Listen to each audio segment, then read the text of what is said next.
gusto ko rin po siyang patayin. Gusto ko siyang lasunin pero hindi ko magawa rin dahil kapatid ko talaga siya. Parang lumalaban yun sa isip ko, kapatid ko talaga pero ako hindi tinanggap na kapatid. Masakit yun eh. Hindi ko po alam. Nahirapan ako. Kuya! Ano gusto mo mangyari? Ha?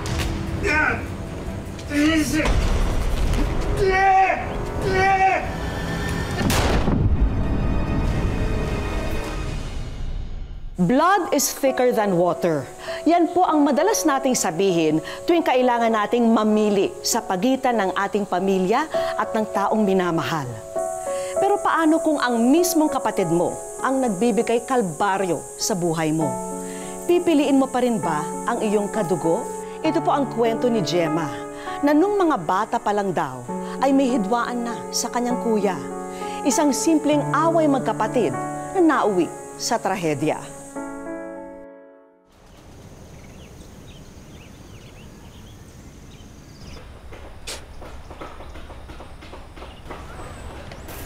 Putres naman, Gemma. Hindi mo naman ako binabayaran eh. Naabuso mo pa ako. Pasensya na kuya, bibilisan na po. Ay, naku! Eh, tatanga-tanga ka eh! Buhatin mo! Mabili! Ay, ganyan! Ganyan! Yan! Ganyan! Ewan ko ba naman sa'yo, Gemma? Mag-aasawa ka, tapos hindi ka naman kayang buhayin. O, nasaan na yung asawa mo? Nasaan na si Henry? Ha? Isa kang malaking perwisyo sa pamilya. Saan naman, Gemma, sa susunod, gamitin mo kokote mo. Gemma, naririnig mo ba sinasabi ko? Henry?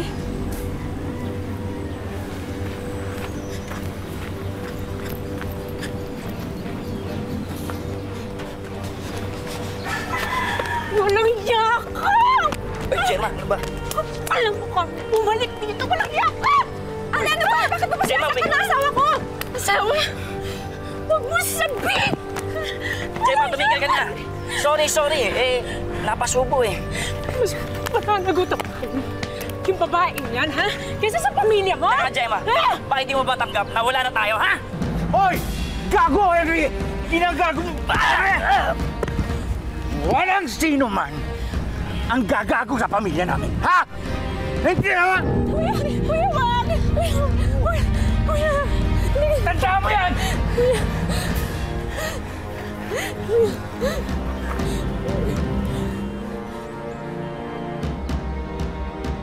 Dapat kasi pinabayaan mo na lang ako. Eh di sana tapos na usapan. Kuya naman, ama pa rin siya ng mga anak ko. Eh kung balikan tayo ng lalaking yun, Aber? Tay, subukan lang niya. Ay, tama na ho. Hayaan na lang natin si tatay. O, ayan. Tingnan mo. Kapareho mo na sumagot. Ano, pababayaan na lang natin lukoyin tayo nitong lalaki harap-harapan? Ay, naku. Buhay ni Gemma to. Ganito na naman tayo nito, tay eh. Basta si Gemma, paborito mong anak, walang kasalanan. Tumanda na kami, lumalabas ka, ako pa rin ang may kasalanan. Si Gemma nga yung hiwalay. Pabayangin na. Ha? Distrasyada. Saan ka ba kukuha ng pera? Pambuhay dyan sa anak mo, Aber? Pinagchichismisan ka.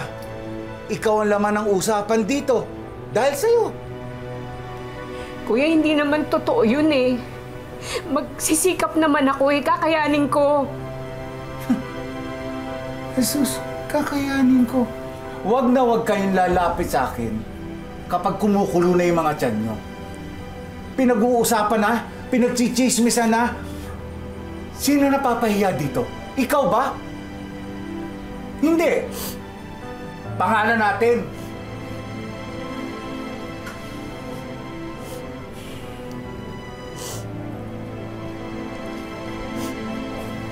Tay, pasensya na po kayo ha. kung sa tingin niyo po ako po nagbibigay ng kahihiyan sa pamilya natin.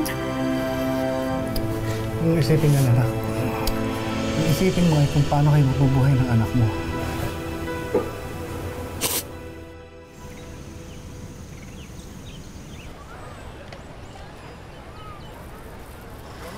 Basta mo na.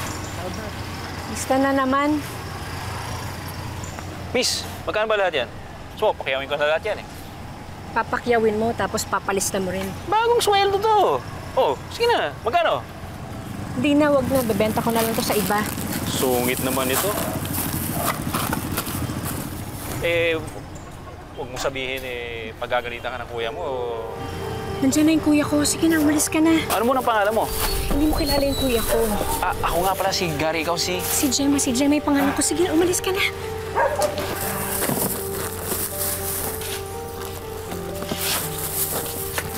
Sino yan? Wala kuya, ano lang, tumutulong lang. Tulong. Ikaw talaga ang landi-landi mo.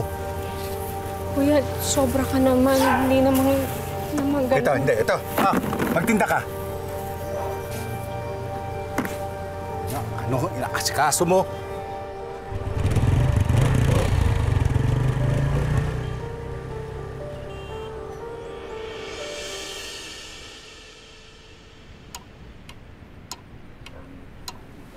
Tama ba ito na yan? Tama. Oo. Ito, tandaan mo yung spelling na yan, kasi baka yan tatanong sa Okay. exam. Sino naman kaya yun? Nakti na mo nga.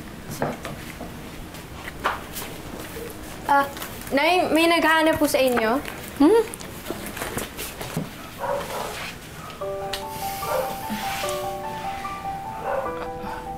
Flowers for you. Salamat.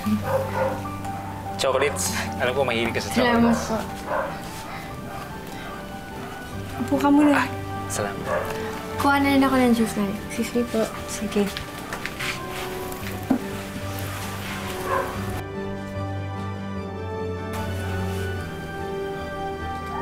Yay! Oh, matatapos na itong gamit mo. Maayos na to. Nako. Ito na po, Tito. Sige ka na. Oh, pintuan. Naku, andyan na nanay mo. Andyan na, Gemma, sandali lang. Ito na, darating na. Ito na, bubuksan na. Yari tayo dyan. Yeah. Yeng, kuha mo ako ng gin doon. Sino ka? Ako nga po pala si Gary. Ako bagong kinakasama ni Gemma. Eh, nabanggit nga niya na darating kayo eh. Antayin niyo na lang, darating na ho siya. Walang yari naman talaga kung kapatid ko. Mabilis pa sa alas 4 kung lumandi. Parang mauubusan ng lalaki. Teka. Huwag niyo naman husgahan yung relasyon namin. Mahal na mahal ko ho si Gemma. Eh, maayos naman yung pagsasamahan namin. Maayos? Kasal ba kayo? Nagsama nga kayo pero hindi nyo inisip kung ano sasabihin ng mga tao. Ang lakas ng chismis. Kayo ang dahilan. Hindi man ho kami kasal. Mahal na mahal ko nga si Gemma. Eh kung palayasin kita? Si Gemma lang ang may karapatan para palayasin ako rito. At sa ating dalawa, kayo ang bastos kung ano-anong pinagsasabi mo tungkol sa kay Gemma. Ganun. Sumiping ka lang sa kapatid ko. Akala mo sa'yo na itong bahay na to. Lumayas ka din. Sino ka ba? Lumayas ka! Ayoko ng gulo. Mabuti pa umalis na ho kayo. At baka Baka ano? Subukan mo ako! Tito, kumalma lang naman ho kayo. Huwag niyo naman ho siyang aanuhin. Umalis na kayo dito at baka mawala pa ang konting respeto ko sa inyo. At ano? Huwag mong pigilan sa sarili mo, ha? Tito, tama na! Sumabi ka dyan!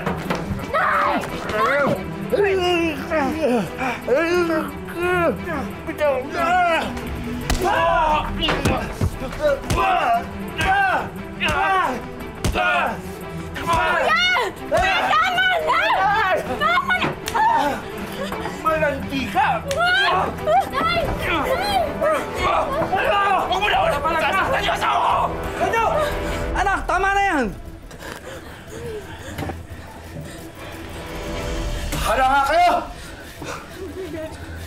sinabi sa inyo, huwag kayong Tay!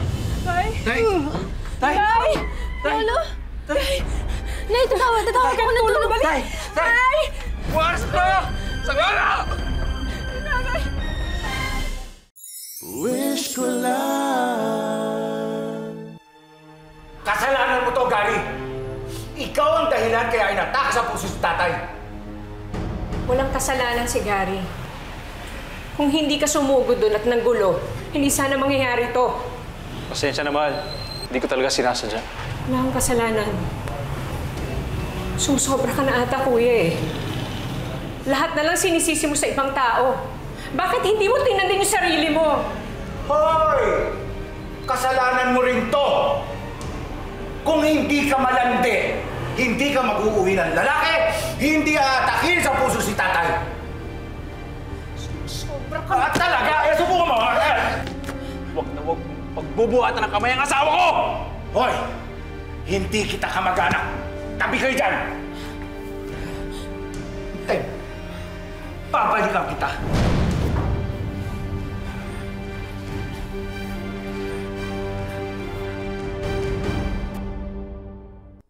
Nang malaman ng kanyang kuya na meron ng bagong kinakasama si Gemma, mas lalong nag-init ang dugo nito sa kanya. Hindi lang masasakit na salita ang ipinarating ng kuya sa kanya. Naging mainit din ang dugo nito sa bagong karelasyon ni Gemma. Mabuti pa siguro lumayo na lang tayo dito, Gary. Hindi mo kilalang kuya ko eh. Baka may gawing masama yun sa atin. Sa'yo, sa akin, o kaya kay Yeng. Oo. Akala ko ba matapang ka na? Huwag kang mag-alala. Nandito ako para protektahan kayo. Hindi ko naman maiwasang hindi mag-alala eh.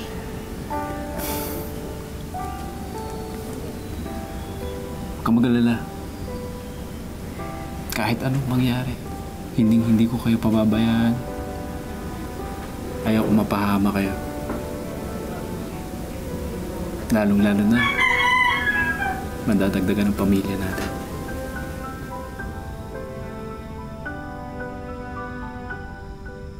Ayaw mamagitan ng kinakasama ni Gemma sa gulo nila ng kanyang kuya.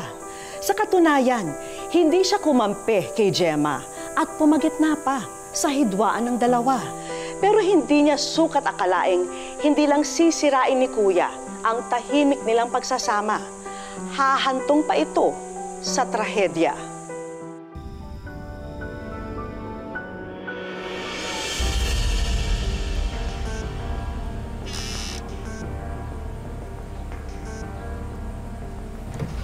Ngayon pa, wala na si tatay. Ako na ang masusunod dito sa pamilya. Gemma, kung sa tingin mong pababayaan kong bastusin mo ang pangalan natin, nagkakamali ka.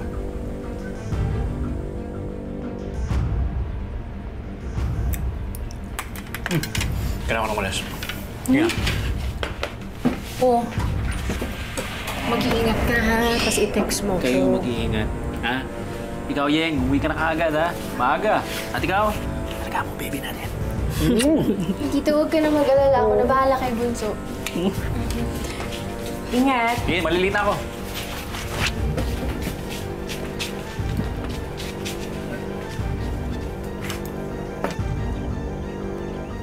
Kuya! Huwag mo kong matawag-tawag na kuya. At lalo na, ikaw ang dahilan kaya namatay si tatay. Sa tingin mo palalagpasin ko atraso mo? Magbabayad ka. Kuya! Kuya, huwag niyo gawin yan. Huwag niyo gawin yan. Maawa kayo. Maawa kayo kay Gemma. Teka! Kala ko ba matapang ka? Ngayon nagmamakaawa ka? Kuya, gagawin ko lahat ng gusto niyo, kuya.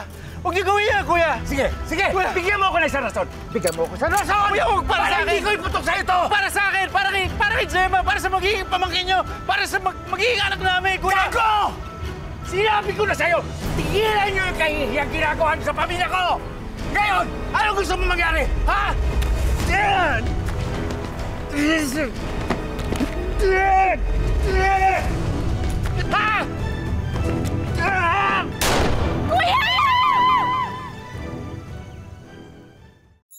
Wish ko lang.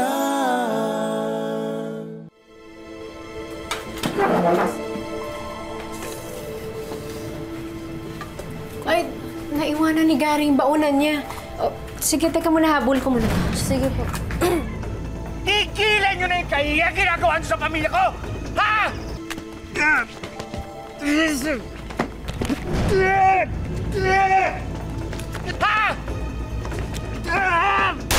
Kuya!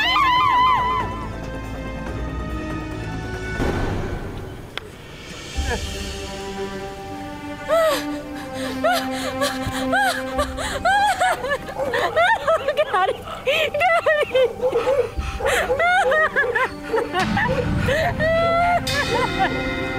Tulungan niyo kami!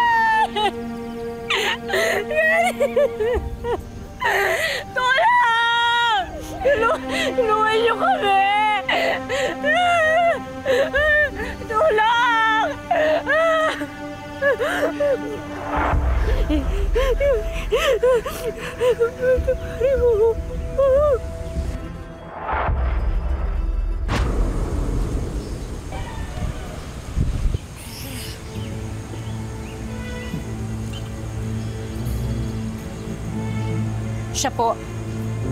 Siya po ang pumatay sa kinakasama ko.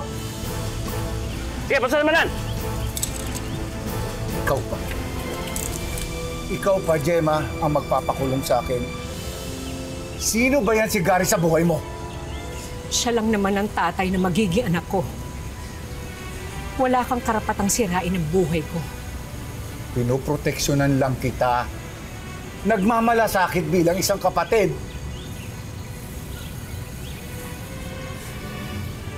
Alam mo, kuya, wala kang inisip kundi sarili mo. Kailanman, hindi mo inisip ko ano mararamdaman ko. Hindi mo nirespeto ang buhay ko!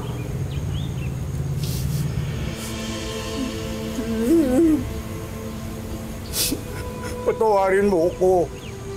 Ayoko mabulok sa kulungan. Iatras mo na lang yung kaso. Ang gusto ko lang naman,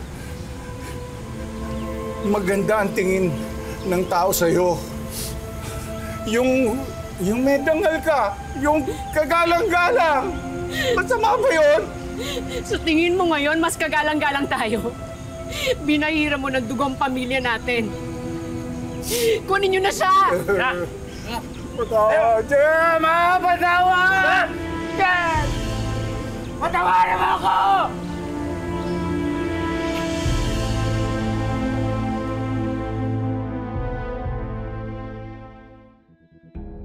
Gusto ko rin po siyang patayin. Nung nandun na siya sa kulungan, gusto ko siyang lasunin pero hindi ko magawa rin dahil kapatid ko talaga siya. Parang lumalaban yun sa isip ko, kapatid ko talaga pero ako hindi tinanggap na kapatid. Kasi ganyan ang ginawa nila sa akin. Masakit yun eh. Hindi ko po alam. Nahirapan ako.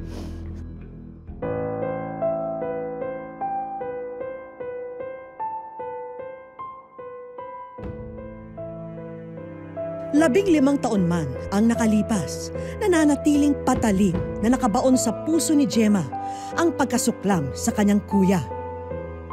Bukod kasi sa nakalaya na raw ang kanyang kuya mula sa pagkakapiit, araw-araw niyang kinakaharap ang pinsala ng krimen na kailangan niyang buhayin mag-isa ang kanyang 3 anak.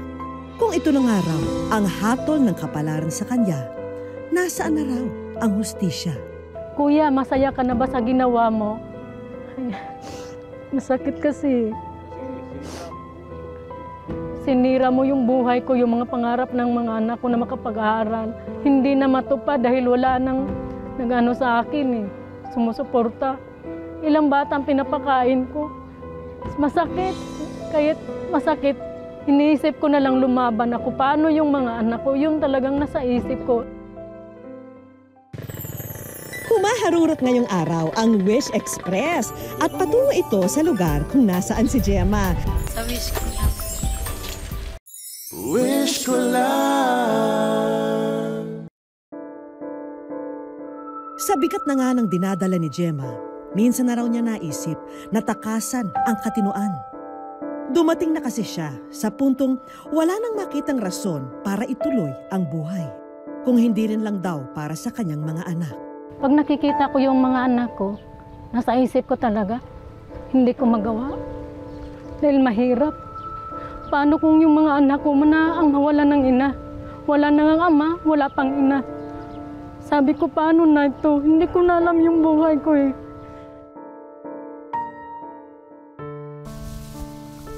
Sa ngayon, lahat ng maaring pagkakitaan mula sa pagtatrabaho sa bukid, paglalabada at pangangatulong, hindi pinapalampas ni Gemma.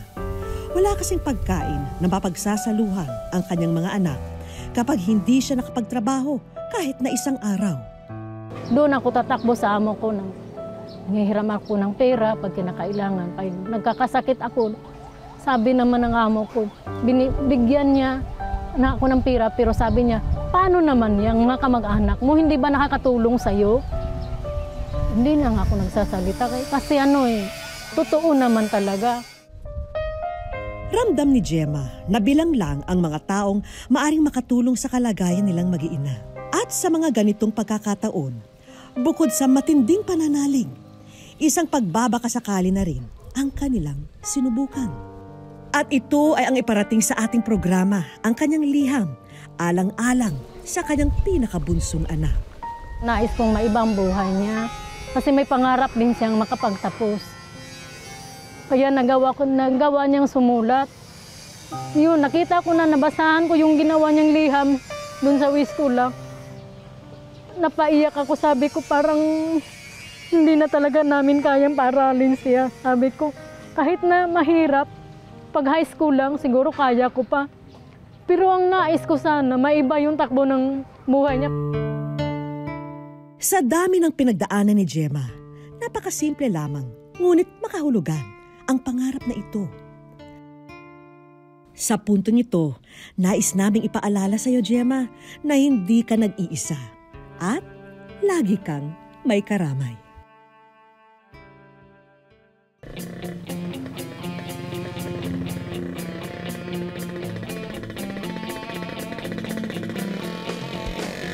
Humaharurot ngayong araw ang Wish Express at patungo ito sa lugar kung nasaan si Gemma. Ito lang naman ang on-demand premium delivery service na nagbibigay katuparan sa mga wish ng ating mga kapuso na gaya ni Gemma. Gemma, meron po padala sa inyo na dahil sa Wish Express.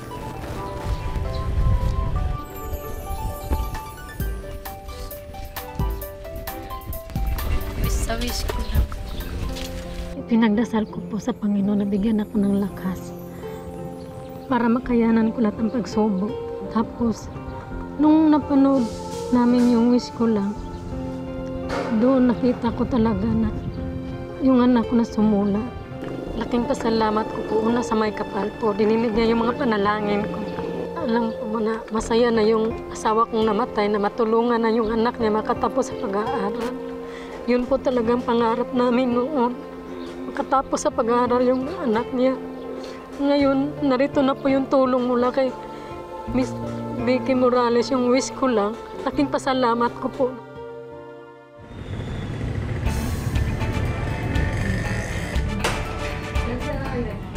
Mula sa tahanan ni Gemma, dumiretso kami sa isang showroom. Welcome to Skin Magical! At sa maniwala ka o hindi, Gemma, iyong-iyo na ang bagong negosyong ito.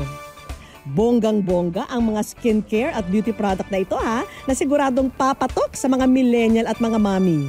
And take note, proudly Philippine-made ang mga produktong yan. Sabi nga ng mga bagets ngayon, live and love local mga besh. O ano, Gemma? Ready ka na ba sa aming sorpresa? Hi Ate Gemma, nakikibahagi ang Skin Magical para sa katuparan ng iyong wish para sa iyong mga anak. Dahil dyan, narito po ang 100,000 worth of Skin Magical products para sa inyong negosyo. Congratulations, Ate Gemma! Salamat po. Salamat po sa inyong lahat.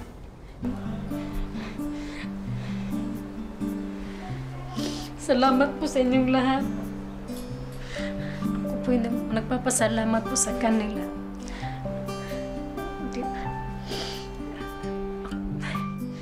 lang, Gemma, ha? Promise, hindi ka nananaginip. Masaya po ako dahil tinulungan po ako nila.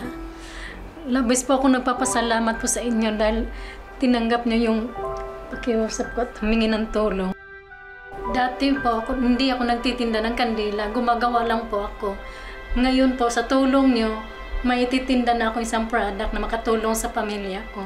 Salamat po sa inyo. At dahil mas patok ibenta online ang mga produktong ito, sinamahan na rin ng ating mga kaibigan ng brand new na smartphone ang kanilang regalo kay Gemma. Hindi mo na rin po problemahin kung makakatungtong ba sa kolehiyo ang iyong anak, Gemma. Basta parating maganda ang grado, tuloy-tuloy rin ang scholarship grant na to. Laking tulong na to sa kanya dahil yung pangarap talaga niya maging isang doktor. Doktora talaga yung nais niya kahit anong sabihin ko magpalit ng iba, sasabi niya, doktora talagang gusto ko Lumipas man ang maraming taon, mananatili ang wish ko lang sa buhay ng bawat kapuso na naghahangad ng pagbabago. Dahil habang may wish ko lang, may katuparan ang bawat kahilingan. Kung tunay tayong may pagmamalasakit at pagmamahal sa ating pamilya, sikapin po natin tanggapin sila at suportahan ang mga bagay na tunay na nagpapasaya sa kanila. Sa bandang huli, hindi man natin kaano-ano o kadugo, hindi kailanman dapat maging solusyon sa problema ang pananakit ng kapwa. Ako po si Vicky Morales at ito po ang wish ko lang.